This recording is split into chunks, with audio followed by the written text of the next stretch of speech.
ನಮಸ್ತೆ ಎಲ್ಲರಿಗೂ, ಎಲ್ಲ ಹೇಗಿದ್ದೀರಾ? ನಾನು ಇವತ್ತು ಸಾಂಬಾರು ಪೌಡ್ರ್ ಬಳಸದೆ ಮನೆಯಲ್ಲೇ ತಕ್ಷಣವೇ ರೆಡಿ ಮಾಡಿಕೊಳ್ಳುವಂಥ ಸಾಂಬಾರು ಮಾಡ್ತಾಯಿದ್ದೀನಿ. ಮೆಣಸು, ಆಮೇಲೆ ಕರಿಬೇವು, ಮೆಂತ್ಯ ಹಾಕ್ಕೊಂಡು ಹುರ್ಕೋಬೇಕು.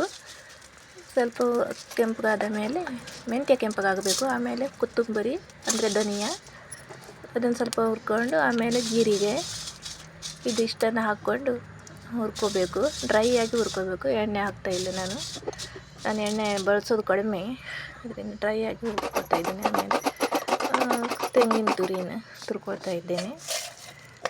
ನಿಮಗೆ ಎಷ್ಟು ಬೇಕೋ ಕ್ವಾಂಟಿಟಿ ಮೇಲೆ ಮಾಡ್ಕೊಳ್ಳಿ. ನಾವು 4 ಜನರಿಗೆ ಮಾಡ್ಕೊಳ್ತಾ ಇದ್ದೇವೆ. ಹುಣಸೆ ಹಣ್ಣು ಮತ್ತು ಸ್ವಲ್ಪ ಬೆಲ್ಲ, ಆಮೇಲೆ ಕೊಬ್ಬರಿ ಕಾಯಿ ತುರಿಯನ್ನು ಹಾಕ್ಕೊಳ್ತಾ ಇದ್ದೇನೆ. ಈಗ ಅರಿಶಿನ ಹಾಕಿ ಇದನ್ನು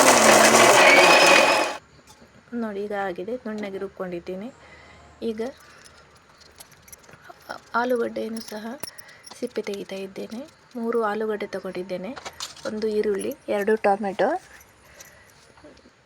ಇದಿಷ್ಟಿದ್ರೆ ಸಾಕು. ಸಣ್ಣದಾಗಿ ಕಟ್ ಸ್ವಲ್ಪ ದೊಡ್ಡ ಸೈಜಲ್ಲೇ ಕಟ್ ಮಾಡ್ಕೊಂಡಿದ್ದೀನಿ ಎಲ್ಲ, ಟೊಮೆಟೊ, ಈರುಳ್ಳಿ, ಆಲೂಗಡ್ಡೆ ಎಲ್ಲ.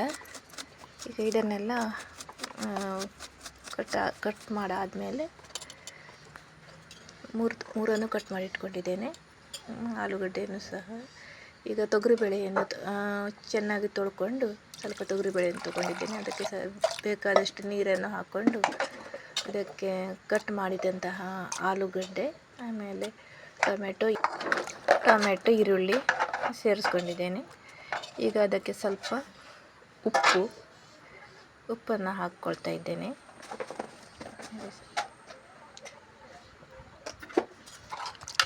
ಈರುಳ್ಳಿ ಹಾಕ್ಬೇಕಂತ ಇಲ್ಲ, ಬೇಕಾದ್ರಷ್ಟೇ ಹಾಕ್ಕೊಳ್ಳಿ. ನಂಗೆ ಹಾಕ್ಕೊಂಡಿದ್ದೀನಿ.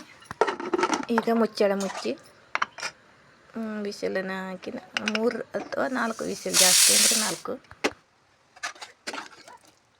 ಇದೀಗ ಬೆಂದಿದೆ. ಈಗ ಇದಕ್ಕೀಗ ಮಸಾಲೆಯನ್ನು ಸೇರಿಸ್ಕೊಳ್ತಾ ಇದ್ದೇನೆ.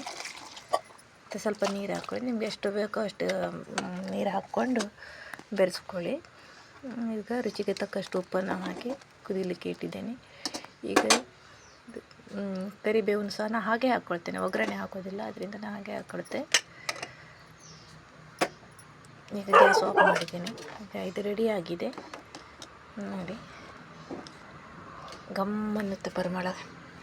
ಊಟ ಮಾಡಿ ಒಂದು ಸ್ವಲ್ಪ ಹೊತ್ತಾದರೂ ಕೈಯಲ್ಲಿ ಘಮ ಅಂತ ಪರಿಮಳ ಬರ್ತಾ ಇರುತ್ತೆ ನೋಡಿ. ರಾಗಿ ಗಂಜಿ, ಬಿಸಿ ಊಟ ರೆಡಿಯಾಗಿದೆ. ರಾಗಿ ಗಂಜಿ ನಮಗೆ ರಾಗಿ ಗಂಜಿ ಬೇಕೇ ಬೇಕು, ಆರೋಗ್ಯಕ್ಕೂ ತುಂಬ ಒಳ್ಳೆಯದು.